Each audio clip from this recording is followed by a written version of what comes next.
बार एक वैज्ञानिक ने एक मेंढक को पकड़ा और उसे अपनी आवाज़ पर छलांग लगाना सिखाया। वह मेंढक को आवाज़ देता है और कहता है कि कूदो, और वह आवाज़ सुनकर वह जोर से छलांग लगाता है। और वैज्ञानिक का काम तो आप जानते ही हो कि कुछ न कुछ प्रयोग करने का ही होता है। उन्होंने मेंढक के छलांग पर प्रयोग किया। वैज्ञानिक ने उसकी एक टांग तोड़ दी और फिर बोला कूदो। अब मेंढक की छलांग लगाने की थोड़ी दूरी कम हो गई। वैज्ञानिक ने अब उसकी दूसरी टांग भी तोड़ दी और फिर बोला कूदो। फिर क्या होना था, मेंढक की छलांग की दूरी और कम हो गई। फिर उसने उसकी तीसरी टांग भी तोड़ दी।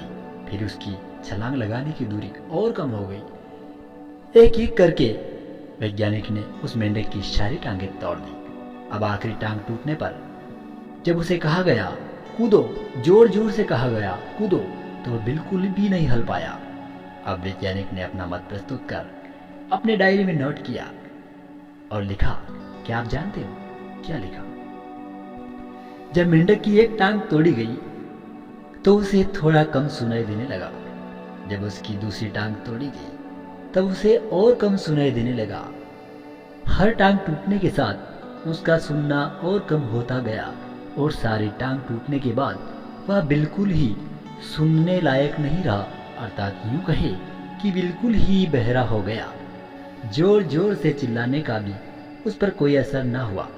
वह तो अपनी जगह से हिला डुला तक नहीं, छलांग लगाना तो दूर की बात। मित्रों, इस कहानी को सुनकर आप सभी मन ही मन सोच रहे होंगे कि क्या वह वैज्ञानिक कितना मूर्ख था कि इतनी सी नॉर्मल बात समझ में नहीं आई।